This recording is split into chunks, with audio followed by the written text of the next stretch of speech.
आणि आता मुंबईकरांसाठी एक अतिशय महत्त्वाची बातमी आहे ती म्हणजे सांताक्रूज चेंबूर लिंक रोड प्रकल्पातील बीकेसी वाकोला उन्नत मार्गाचं आता लोकार्पण होणार आहे। या मार्गामुळे सांताक्रूज कडून बीकेसी कडे जाणाऱ्या वाहनांना वाकोला आणि कलानगर जंक्शनवरील सिग्नलपासून मुक्ती मिळेल। सध्याचा 30 ते 35 मिनिटांचा प्रवास हा केवळ 5 ते 10 मिनिटात पूर्ण होण्याची अपेक्षा आहे। बीकेसी मधून पश्चिम द्रुतगती महामार्गावर जाणारी वाहतूक अधिक वेगवान आणि सुरळीत होणार आहे। सांताक्रूज चेंबूर लिंक रोड आणि बीकेसी उन्नत मार्गाचं काम पूर्ण होऊनही उद्घाटनाचा मुहूर्त मिळाला नव्हता। आता हा प्रकल्प प्रत्यक्षात लोकांसाठी खुला होत असल्याने रहिवाशांना आणि तिथल्या प्रवाशांना तातडीचा दिलासा मिळेल।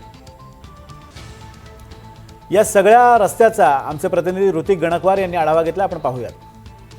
मुंबईतली वाहतूक कोंडी कमी करण्याच्या दृष्टीने सर्वात महत्त्वाचा असलेला चेंबूर ते सांताक्रूज हा लिंक रोड जो आहे तो पुढील आठवड्यामध्ये त्याचा लोकार्पण होणार आहे। खरं तर मुंबईकरांसाठी ही आनंदाची गोष्ट आहे। अनेक मागच्या काही महिन्यांपासून याचं काम जे आहे ते पूर्ण झालेलं होतं, मात्र उद्घाटनाच्या प्रतीक्षेत असलेला हा जो ब्रिज आहे तो आता पुढील आठवड्यात सुरू होणार आहे। मी सध्या आपण बघितलं तर या ब्रिजच्या मधोमध उभा आहे आणि समोर आपण बघतोय तर हा रस्ता जो आहे तो वाकोल्याहून थेट चेंबूरपर्यंत जातो। अर्धवट हा ब्रिज सुरू आहे, अर्धवट सुरू व्हायचा बाकी होता।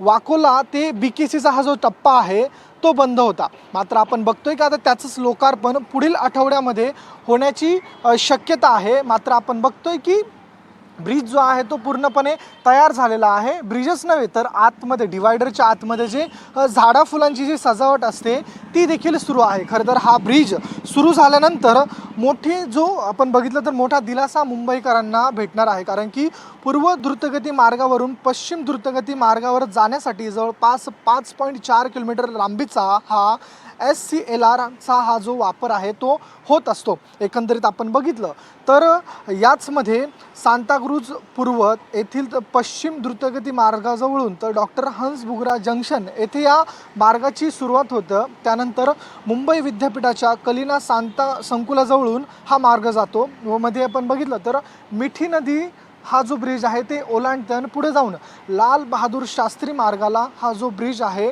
तो जोडतो। या मार्गाच्या विस्ताराचं काम जे आहे ते मुंबई महानगर प्रादेशिक विभाग करतंय आणि एकंदरीत SCLR वरून पश्चिम द्रुतगती महामार्गाजवळ आल्यानंतर खाली उतरताना वाहनांना सिग्नल जवळून जावं लागतं। त्याच्यामुळं एकंदरीत हा जो ब्रिज आहे त्याचं आपण बघितलं तर महत्त्व जे आहे ते मोठं आहे। खाली जे सिग्नलकडं होणारं मोठं ट्रॅफिक आहे द्रुतगती मार्गाच्या खालचं ते या ब्रिजमुळं पूर्णपणे संपुष्टात येणार आहे। आपण बघितलं तर ब्रिज पूर्णपणे तयार झालेला आहे आणि आता पुढील आठवड्यामध्ये याचं लोकार्पण जे आहे ते होण्याची शक्यता आहे। कॅमेरा पर्सन जितेंद्र वाघमारेंसह ऋतिक गणकवार, NDTV मराठी, मुंबई।